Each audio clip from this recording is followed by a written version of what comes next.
ધોરણ 12 વિષય એસપીસીસી ભાગ 1 સીસી પાઠ પહેલો બેંકને લગતા પત્ર વ્યવહાર સ્વાધ્યાય સમજો. સ્વાધ્યાય પહેલું બેંકને લગતા પત્ર વ્યવહાર. તેમાં મુખ્ય પ્રશ્ન પહેલો સાચો વિકલ્પ પસંદ કરીને લખો. તેમાં પહેલો પ્રશ્ન, દેશની તમામ પ્રકારની બેંકને સૂચનાઓ આપવાનું અને નિયંત્રણ રાખવાનું કાર્ય કઈ સંસ્થા કરે છે? તેનો જવાબ આવશે રિઝર્વ બેંક. બેંકમાં લોકરની સુવિધા મેળવવા અંગે લખાતા પત્રને કેવા પ્રકારનો પત્ર કહી શકાય? તેનો જવાબ આવશે વિનંતી પત્ર. ત્રીજું, બેંક સાથેના પત્ર વ્યવહાર કરતી વખતે જ્યારે પણ નાણાંની કોઈ રકમનો ઉલ્લેખ થતો હોય ત્યારે તે કેવી રીતે લખવી જોઈએ? આંકડા અને શબ્દોમાં. ત્યારબાદ ચોથું, બેંક સાથેના પત્ર વ્યવહારમાં નીચેની કઈ બાબતનો ઉલ્લેખ થતો હોય ત્યારે તે પત્રની ગોપનીયતા જળવાય તે જરૂરી છે? નાણાકીય. ત્યારબાદ મુખ્ય પ્રશ્ન 2, પ્રશ્નોના ટૂંકમાં જવાબ. તેમાં પહેલો પ્રશ્ન, બેંકના મુખ્ય 2 કાર્યો જણાવો. તેનું પહેલું કાર્ય નાણાંની લેવડ દેવડ અને બીજું ધિરાણ.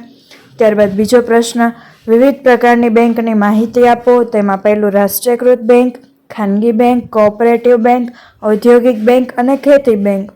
ત્રીજો પ્રશ્ન, બેંકની સેવાઓનો લાભ લેવા માટે કયા પ્રકારના ખાતા ખોલાવી શકાય? તેમાં પહેલું છે બચત ખાતું અને બીજું છે ચાલુ ખાતું. ત્યારબાદ ચોથો પ્રશ્ન, કઈ આધુનિક સેવાઓને કારણે બેંકની સેવાઓ વધુ ઝડપી અને ગ્રાહકલક્ષી બની છે? તેમાં ઓનલાઈન અને મોબાઈલ બેન્કિંગ જેવી આધુનિક સેવાઓને કારણે બેંકની સેવાઓ વધુ ઝડપી અને ગ્રાહકલક્ષી બની છે. ત્યારબાદ આપણે જોઈશું 5મો પ્રશ્ન, જે છે બેંક સાથેનો પત્ર કેવી શૈલી અને ઢાંચામાં લખવો જોઈએ? તે છે સરળ શૈલી અને નિયત કરેલા ઢાંચામાં લખવા જોઈએ. ત્યારબાદ મુખ્ય પ્રશ્ન 3, મુદ્દાસર જવાબ આપો. તેનો પહેલો પ્રશ્ન, બેંક પત્ર વ્યવહારને ટૂંકમાં સમજાવો. બેંક સાથે પત્ર વ્યવહાર કરવામાં આવતો હોય ત્યારે તે સરળ શૈલીમાં અને સ્પષ્ટ ભાષામાં નિયત કરેલા ઢાંચામાં કરવાનો હોય છે.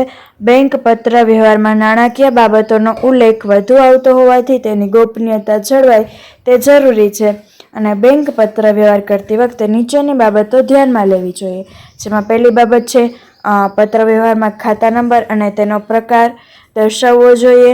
ત્યારબાદ બીજું છે બેંક પત્ર વ્યવહારમાં તારીખ અવશ્યપણે લખવી જોઈએ. અને ત્રીજું છે બેંક પત્ર વ્યવહારમાં જ્યાં પણ નાણાંની રકમ લખવાની હોય ત્યાં તે રકમ આંકડામાં અને ત્યારબાદ કૌંસમાં શબ્દમાં લખવી હિતાવહ છે. ત્યારબાદ આવશે બીજો પ્રશ્ન, જે છે બેંકને લખવામાં આવતા વિનંતી પત્રોની યાદી.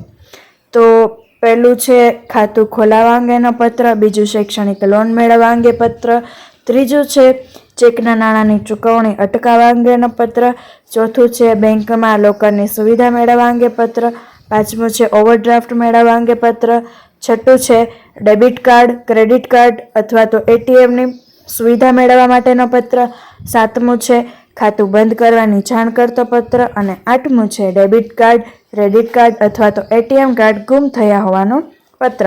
ત્યારબાદ ત્રીજો પ્રશ્ન, બેંકને કઈ બાબતો માટે ફરિયાદ પત્ર લખવામાં આવે છે? જેમાં 3 છે. પહેલું છે ચેકને ખોટી રીતે અમાન્ય કર્યો હોવાની ફરિયાદ પત્ર, બીજું છે બેંક સ્ટેટબુકમાં ભૂલનું ધ્યાન દોરતો પત્ર અને ત્રીજું છે બેંક કર્મચારી દ્વારા થયેલ ગેરવર્તણૂકની ફરિયાદ કરતો પત્ર. ત્યારબાદ મુખ્ય પ્રશ્ન 4, જેમાં તમારે પત્ર લખવાના છે. જેમાં પહેલો પ્રશ્ન છે જનધન યોજનાની શરૂઆત થઈ છે અને તેની તમારે માહિતી મેળવવી છે. તે માટે તમારે બેંકના મેનેજરને વિનંતી પત્ર લખવાનો છે.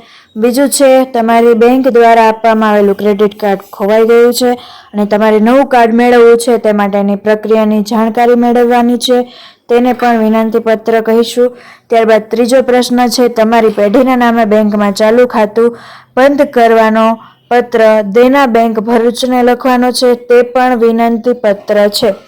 ત્યારબાદ આવશે ચોથો પ્રશ્ન, બેંકમાં ડીમેટ ખોલાવવા અંગેની કાર્યવાહીની માહિતી મેળવતો પત્ર રમણીકભાઈ શાહ દેગામ વતી લખો, તે પણ વિનંતી પત્ર છે.